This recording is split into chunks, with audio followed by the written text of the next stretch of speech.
presents to you honest talk. Hi folks. Today we are again back with one more great and leading personality, Madam Vasundhara Talware. Vasundhara has been an ardent yogini since the age of 13 years. With an international coaching background along with being an international trainer for the last 7 years, she speaks her heart out without inhibition. She has a postgraduate degree in management from one of the best B schools in India, Jamnalal Bajaj Institute of Management Studies. She works to raise people's standards and unleash their highest potential within. She envisions imparting the tools for creating an abundant, free and peaceful life for all those whose life she touches. She believes in real transformation and not just mere motivation. She coaches, trains, speaks and remains true to who she is to impact lives across the globe. She has spoken on various platforms on issues close to her heart such as freedom of expression, yoga and the yoga lifestyle for an abundant life, spirituality and women's well-being, both internally and externally for a better future of her family. She is loved and adored wherever she goes and leaves a room full of people electrified and raring to go. So, let's begin our talk with Madam Vasundhara Talware. So first of all, ma'am, I welcome you to in this session. Thank you so much for joining and agreeing to share your thoughts with us. We are extremely very happy to have you for today's talk.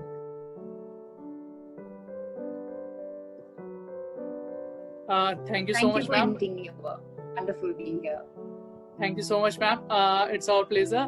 So moving to the topic of today's session, which we have chosen is finding peace in a chaotic world. So ma'am, as we all know, you are well-known transforming coach, international speaker and yogini. Ma'am, my first question to you, what do you believe, or kindly it's a request to you explain our viewers about the healing power of yoga. So yoga has been going on since ages, more than 10,000 years ago, and even before the whole world began. It's on since humanity began. And it was initially, when it became popular amongst mankind, it was practiced to heal. However, today it's practiced to keep oneself from falling sick, or practice to keep oneself fit, or practice to keep oneself from aging too fast, right? So to avoid ailments, this has become the practice. But initially, back in those days, it was used to heal oneself. What is yoga? Let's understand that first, and then you'll know why it heals. Yoga is union between you and your spirit. Why do I say these two are different things? Because you has been kidnapped by your mind, and the spirit is what is the essence, the real you, the higher self, the almighty, the God that resides in each one of us. That is our spirit. And we are all connected that way because we share an element of God in each one of us.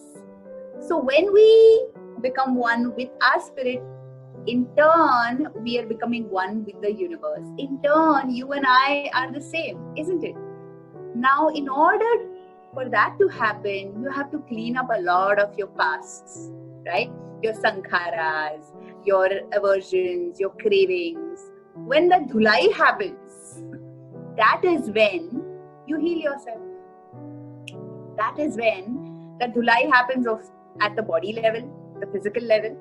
That dhulai, the cleaning happens at the mind level, it happens at the spirit level.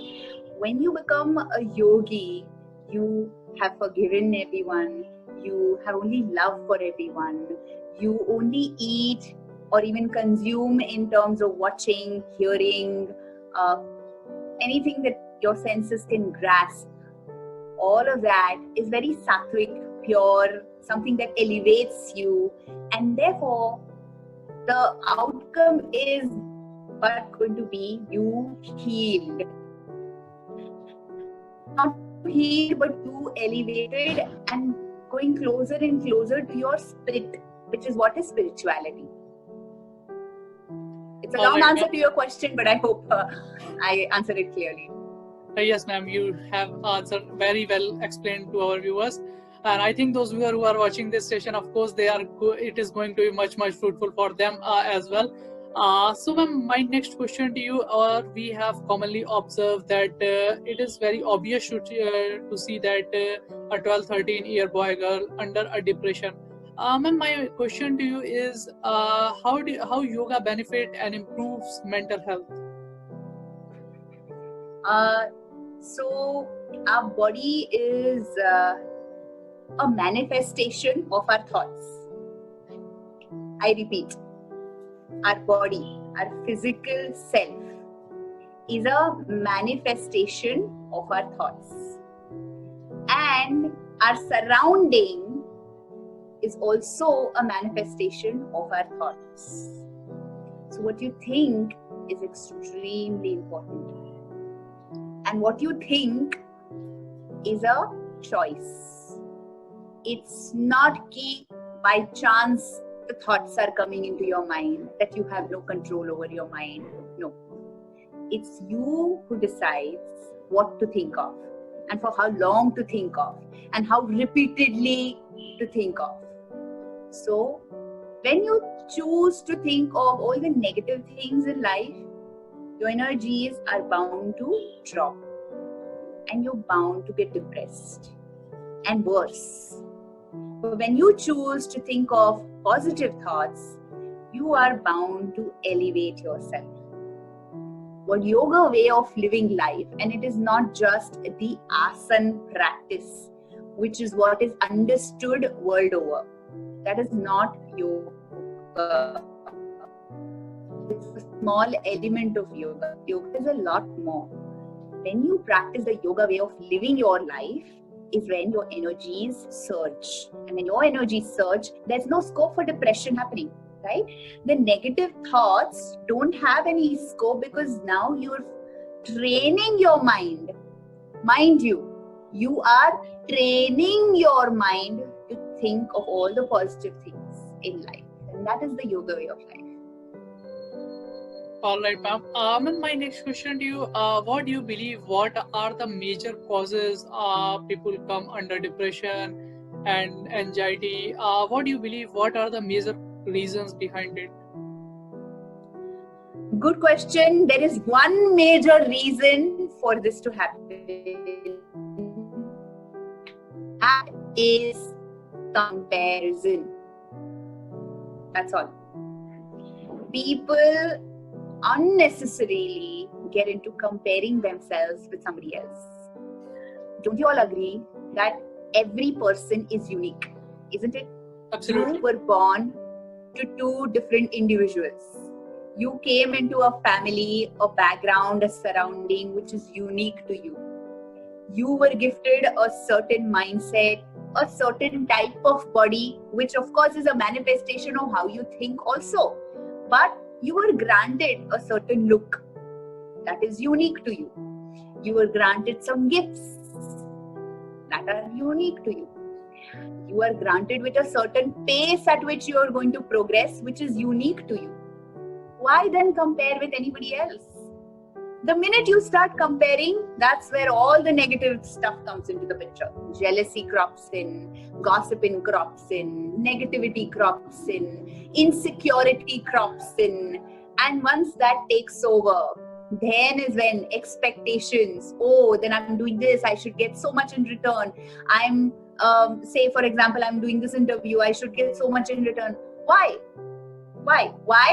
Because if I don't get, then I'm not good enough. And good enough? Why?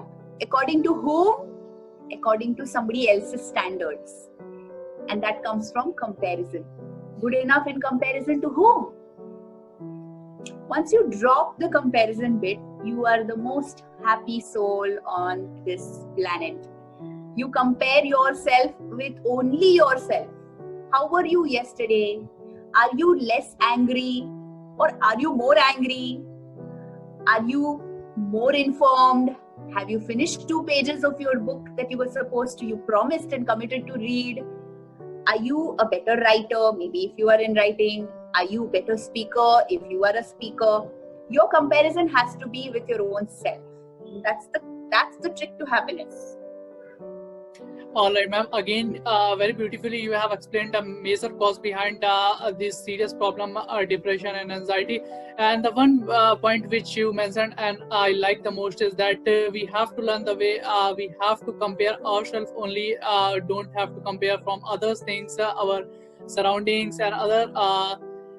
So, ma'am, my next question to you, what we have seen is that meditation and yoga helps to relieve stress, and also those people under depression, people advise them to do so they can get over from it. Ma'am, it's a kind request. You kindly please tell our viewers what is the difference between yoga and meditation. Where does the difference lies? Okay, wonderful question. I keep talking about it a lot in a lot of my messages.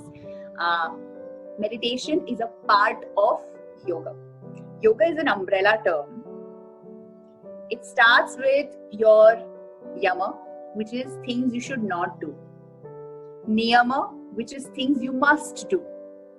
Asan, which is what the world knows yoga as, which is your physical stretches is what it is called, but asana is not stretches, it's a lot more. It's a meditative movement and stilling of your body and therefore the mind. Then comes pranayama, pratyahar, dharana, which is concentration. And after you have concentrated on yourself, let's say on your breath, you become meditative. That's the seventh limb of your yoga. And the eighth limb, after you become meditative, you attain samadhi. These are the 8 limbs of yoga. The 7th limb is meditation. It's very, very important that you observe your restraints, your do's, so that when you're sitting for meditation, the things that you have surpassed or overlooked don't disturb you when you close your eyes and want to sit still. You suddenly remember, Arey, I spoke a lie over there. Oh my God, I feel guilty about it. And you want to open your eyes and not be okay with your own self. You're not okay with sitting in your own company. Why is that? Because you've done something which is against your conscience, which is why it's important that these 2 yamas and niyamas are to be followed. There are 5 of them in each of those categories. Why the asana practice? Asana practice initially meant only one posture. What was that one posture? Sitting cross-legged. That's all. That was the asana practice. Back in those days, there was only one. Why were the other asana developed? They were developed because people, the rishis, the sages realized that people can't easily sit in this posture. They have some problem or the other because of some lifestyle or the other, some ailment or the other, some thought process or the other which has impacted the body and has caused some ailment. So they decided, all right, let's give some movement to the asana practice. And then they came up with more asanas. Why? So that that person eventually can sit in a cross-legged posture. Why does one have to sit in the cross-legged posture? To meditate. The end goal is meditation, which will lead to samadhi state. So, keeping that in view, the asanas were developed. Pranayam was developed so that you still your breath, you control it, so that your mind becomes still, and that is when you sit for your meditation. The mind is not helter-skelter, it's not wavering, not running from one pillar to the other post. Therefore, the pranayam practice. And then pratyahar, dharana, which is concentration, which is what we do in order to become meditative. So that's the whole thing about meditation and yoga. Again, ma'am, you have explained very well. Ma'am, I'm just curious to know. I think you are the best person to answer this question. I was thinking to ask for many long, but I never get an opportunity to ask those who are expert in really this field. Ma'am, my question is: do meditation have negative side effect too? No. Wow, I've never come across this question. No, not at all. Not at all. No. See, we are made up of energy fields, right? What you see is just the physical kosha. We are made up of 5 energy fields. Physical kosha is just one, Annamaya kosha, which is what it is. There are 4 more, total 5. When we meditate, all these koshas align with each other. One outside the other, outside the other. So there are 5 layers, one little layer inside, then one outside, 5 such layers. These layers start dancing with each other. They are aligned with each other. And when they are in alignment with each other, there is something called a ojas energy that is created around you. You must have heard of people saying, oh, her aura, his aura is fabulous. Oh, in his presence, I feel so calm and quiet. Why? Just by being in that person's presence, you feel so nice. Some temples have this quality that you enter the temple, you feel calm. Why? What's so different? The energy is different. And that energy, how is that enhanced? By meditative processes, by silencing the fluctuations in your chitta, around you, decluttering, reducing the chaos. And that is what meditation does for you, to you. It declutters your mind. It reduces the fluctuations in your chitta. Chitta, I use chitta because manas. It is made up of 3 things: manas, buddhi, and ahankar. Manas is your mind, buddhi is your intellect, and ahankar is your ego. These 3 things put together become silenced. When they are silenced, life is peaceful. And when there is peace, only then there can be happiness. There can't be all these fluctuations, all these anxious feelings in you, and you are happy at the same time. Not possible. Meditation allows you to calm down. And there are these alpha, delta, theta waves, beta waves. No, so all these waves become nice and equal in proportion. Right now they're all helter-skelter. One thought comes, disturbing thought comes, the waves are all haywire. Another disturbing thought comes, again the waves go for a toss. What meditation does is it calms those waves down. It's like, they're in one nice, beautiful stroke. All of them. So that's the beauty of meditation. There's no downside of meditation unless you have a mental disorder. Still, there is no downside of meditation because you just can't meditate. If you have a mental disorder, you'll be thinking of 1,000 different thoughts at the same time. And if you're left alone with yourself, you might become more depressed. Why? Because you don't like your own company. Why do you not like your own company? Because there are things that you've done that you were not really or not happy about, or things have happened to you. You may not have done it yourself, but things have been done to you that you're not happy with. So there's a lot of cleaning up that happens, which is why the yoga process starts with yama, niyama, then asan, purging. The movements of the body also purge out the toxins from not just the body, but mind level also. If you study the asan practice in depth, there's a whole lot of emotions that are stored in our body. There's a whole lot of past life memories that are stored in our body. So once you make those kind of specific movements of your body, those emotions are released. That's why it's healing. Like a 1 hour, very nice, hatha style yoga practice, asan practice will leave you very, very tranquil and relaxed. Why does that happen? Because a whole lot of purging is happening. So all this cleaning process is important for you to sit for meditation. You can't just say, oh, I'm disturbed, let me sit quietly. You will not be able to sit quietly for even a second. So there's a process. That's important to know. All right, ma'am. Again, you very beautifully explained, and also I think that you have explained the whole process, whole science behind it. And the viewers who are watching this session, of course, they are going to take many things from it. My next question to you, again, the question is from my curiosity. The question is, ma'am, what will be the feeling and the stage of mind if anyone reaches to the highest stage peak of yoga? or say meditation? Wow, that only Gautam Buddha and all the Buddhas on this planet will be able to tell. But what I can only say that the state one reaches cannot be described in words. It has to be experienced. No matter how much I tell you, oh, the Kailash, the mountain Kailash is so beautiful and so tranquil, and you really feel nothingness. And you would wonder, what is nothingness? Can you explain nothingness? I would say you feel empty, you have no emotions, you have no thoughts, you're absolutely zilch. Oh, so but what is that like? There are no, see, English language or any other language has limited vocabulary.